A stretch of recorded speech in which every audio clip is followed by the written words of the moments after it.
నెలల్లోనే అర్థమవుతా ఉంది. చంద్రబాబు నాయుడు గారు లాంటి అన్యాయస్తుడు తాను చేసిన మోసాలు, తాను చెప్పిన అబద్ధాలు మోసాల కింద మారుతా ఉన్నాయి. మోసాల నుంచి ప్రజల్లో కోపం పుడతా ఉంది. ఆ ప్రజల కోపం పెంచుకొని ప్రజలు రోడ్ల మీదకి వచ్చి చంద్రబాబు ప్రభుత్వానికి వ్యతిరేకంగా తిరగబడే రోజు కూడా దగ్గరలో ఉంది. అది జరగకూడదు అని చంద్రబాబు నాయుడు రెడ్ బుక్ పాలన సాగిస్తా ఉన్నా కూడా అవి ఎక్కువ రోజులు ప్రజలను అలా నిర్బంధించలేరు. ప్రజలు ఖచ్చితంగా తిరగబడతారు అని కూడా ఈ సందర్భంగా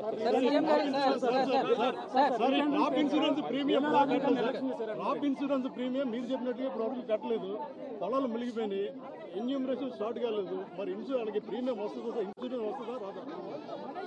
రాదు కాబట్టే కదా నేను అడిగేది. అందుకని బాధపడుతూ నేను చంద్రబాబు నాయుడు బుద్ధి ఉందా, జ్ఞానం ఉందా అని చెప్పి చంద్రబాబు నాయుడుని తిడుతున్నాను. చంద్రబాబు నాయుడు ప్రశ్నిస్తున్నాను. ఎందుకు కట్టడం లేదని అడుగుతా ఉన్నాను, ఎందుకు చేయడం లేదని అడుగుతా ఉన్నాను. ఈ క్రాప్ ఫస్ట్ దానికి చెయ్యాలి అని అంటే ఫస్ట్ ఈ క్రాప్ చేయాలి. మీ గ్రామంలో ఈ క్రాప్ జరుగుతూ ఉందా నువ్వే చెప్పు. నీ గ్రామంలో ఈ క్రాపే జరగనప్పుడు ఇక ఏ రకంగా ఇన్సూరెన్స్ అంటే ఇన్సూరెన్స్ ఎగనామా పెడుతున్నట్టే కదా. ఈ క్రాపే జరగనప్పుడు ఇక దీనికి ఇన్పుట్ సబ్సిడీకి సంబంధించి నీకు ఏ రకంగా నీకు సొమ్మిస్తాడు? తెలుగుదేశం పార్టీకి సంబంధించిన వాడు ఎవడైతే రాసుకుంటాడో, నీ పేరేం పేరు? సాంబా అంటే వైసీపీనో లేకపోతే న్యూట్రల్లో అయితే రాదు. ఒక నిమిషం, ప్రకాష్ ఏమన్నా తెలుగుదేశం అని అనుకో, ప్రకాష్ టిక్. ఈ క్రాప్ లేదు, పారదర్శకత లేదు, ఇన్సూరెన్స్ ఎట్టాగు లేదు, ఇన్పుట్ సబ్సిడీ కూడా ఇప్పటి వరకు వీళ్ళకి కావలసిన ప్రకారం వీళ్ళకి కావలసినోనికి నచ్చినోనికి ఇస్తారు, నచ్చినోనికి జిల్లా స్థాయి అధికారులు కలెక్టర్లు కానీ రెవెన్యూ అధికారులు కానీ వచ్చి పంట నష్టం వేసిన దాఖలాలు లేవు. ఒక పిఠాపురం కాకినాడ నియోజకవర్గం కాదు, జిల్లానే కాదు, అటు కోనసీమలో కూడా దాదాపు 3వ సారి వరదైనా సరే ఎక్కడ కూడా పట్టించుకోవట్లేదు అనేది ప్రజలు చెప్తున్నారు. అదే కదా చెప్తా ఉన్నా. బాని పేరేం పేరు? సత్య. అదే సత్య నేను చెప్తా ఉన్నాను. ప్రభుత్వం స్పందించడం లేదనే కదా నేను చెప్పేది. ప్రభుత్వం అంతా ఫోటోలకు పరిమితం అవుతా ఉంది. చంద్రబాబు నాయుడు అనే వ్యక్తి టోటల్గా డ్రామా ఆర్టిస్ట్ అయిపోయినాడు. మామూలుగా పవన్ కళ్యాణ్ సినిమా స్టార్, కానీ ఇక్కడ కాదు. పాపం ఆయన కొత్తగా వచ్చాడు, పాపం ఆయనకి ఏం తెలిసినట్టు లేదు. కానీ చంద్రబాబు నాయుడు పవన్ కళ్యాణ్ మించిపోయినాడు. ఆయన సినిమా ఆర్టిస్ట్ అయితే ఈయన డ్రామా ఆర్టిస్ట్. నువ్వు ఎక్కడ తిరిగావా చెప్పండి. అక్కడ వరద ఉంది, ఎక్కువ నష్టపోయింది అక్కడ పిఠాపురం. గొర్రెగడ్డి కోసింది, నక్కలగడ్డి కోసింది, ఎక్కడికెక్కడ తెగిపోయి 34 గంటలు పడ్డాయి.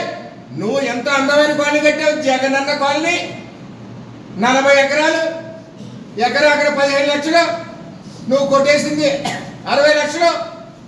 చుట్టూ నీరు, మధ్యలో పేదవాళ్ళు. ఎందుకు వెళ్ళలేదు అక్కడ? మొన్న నేను మా పవన్ కళ్యాణ్ వెళ్ళలేదా? నువ్వెందుకు వెళ్ళకపోయావు అక్కడికి? ఎందుకు నువ్వు కట్టిన కాలనీ కదా, ఎందుకు వెళ్ళకపోయావు? శుద్ధగడ్డ కొండగాలు గొల్లపురం ముంచుతుంది కదా, అక్కడికి ఎందుకు వెళ్ళకపోయావు? ఇవన్నీ కూడా కథలు చెప్పక ప్రజలకి. 5 ఏళ్ళు డ్యాన్స్ ఆడావు, టెండర్ వెళ్ళలేదు. మళ్ళీ నిండుకున్న రాకుండా ఏలేరంటున్నావు. ఆ రోజు ఉన్నది Yeleru 7 టీఎంసీఏ, 8 TMC, 9 TMC. Steel plant పోతే మాకు మిగిలేదు 2 టీఎంసీ. అందులో నువ్వు తుదికి దారాదత్తం చేసావు. ఇందులో 600 కోట్ల కాంట్రాక్ట్ పెట్టి లిఫ్టింగ్ కాన్వా రిజర్వాయర్ మా నోట్లో మట్టి కొట్టావు. అంచేత నిన్ను నేను ఏమంటున్నానంటే, ఈరోజు వరదలు రావడానికి కారణం జగన్మోహన్ రెడ్డి అసమర్థత. ఈవేళ పిఠాపురం నష్టపోవడానికి కారణం జగన్మోహన్ రెడ్డి.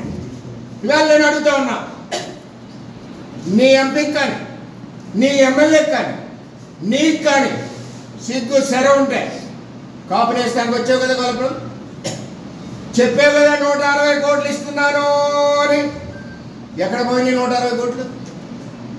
ఎందుకు ఇవ్వలేదు నువ్వు? టెండర్ పిలిచావా? ఎస్టిమేషన్ వేయించావా?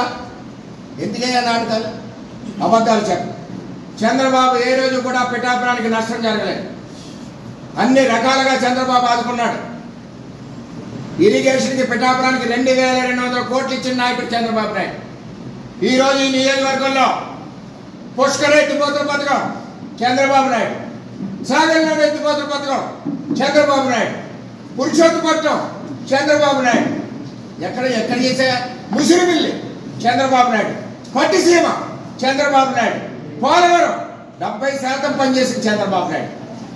1 అవర్ అంబటి రాంబాబు నువ్వు కలిసి దయాపురం వాళ్ళు పగలబట్టి నాశనం చేసి వరదలు వచ్చేలా చేశారు మీరు.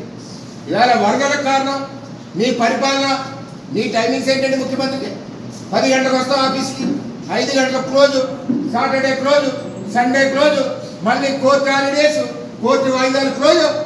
చంద్రబాబు అది కాదు. ఈవేళ చంద్రబాబు నాయుడు విజయవాడ నడిబొడ్డులో బస్సులో పండగ పబ్బం లేకుండా ఈవేళ చంద్రబాబు విజయవాడ ప్రజలను ఆదుకున్నాడు. నువ్వు బోట్లతో కూర్చో కొట్టి రాజకీయం చేసిన ప్రజలను ఆదుకున్నాడు. అది చంద్రబాబు. ఉద్దు తుఫాను వస్తే విశాఖపట్నాన్ని 4 రోజులుండి ప్రజలను అత్తుకున్నాడు. అది చంద్రబాబు. ఏ రోజున వచ్చావు బయటికి? ముఖ్యమంత్రిగా వచ్చా. ఈవేళ పదవి కోసం వస్తున్నావు, మళ్ళీ ముఖ్యమంత్రి కోసం వస్తున్నావు. లెక్కర ఆదాయం తగ్గిపోయింది, మళ్ళీ ఎప్పుడు ఎక్కేయాలని వస్తున్నావు. వచ్చి 2 నెలలు అవ్వలేదు. పథకాలా? నీకు 10,000, నీకు 10,000. ఏమన్నా ఇప్పుడు చెక్కిందా? 10,000 కావాలంటే నిన్ను కూడా స్కీమ్లో పెట్టుకుంటాం. జగన్ రెడ్డి అన్నీ ఇస్తాం. చంద్రబాబు చెప్పిన కూటమి ప్రభుత్వం మాటలు అన్నీ ఇస్తాం, ఏది వదలం. పేదవాళ్ళ ప్రభుత్వం కూటమి ప్రభుత్వం, చంద్రబాబు ప్రభుత్వం. నీకులాగా ధనవంతుల ప్రభుత్వం కాదు. ఒకటి గుర్తుపెట్టుకోవాలి. ఈ విధంగా మీరు కార్యక్రమాలు చేస్తా ఉన్నారు. ఏది ఏమైనా 13 లక్షల కోట్ల అప్పు చేసిన వ్యక్తి ఎవరైనా ఉన్నారంటే ఈ ప్రపంచంలో ఒక్క జగన్మోహన్ రెడ్డి.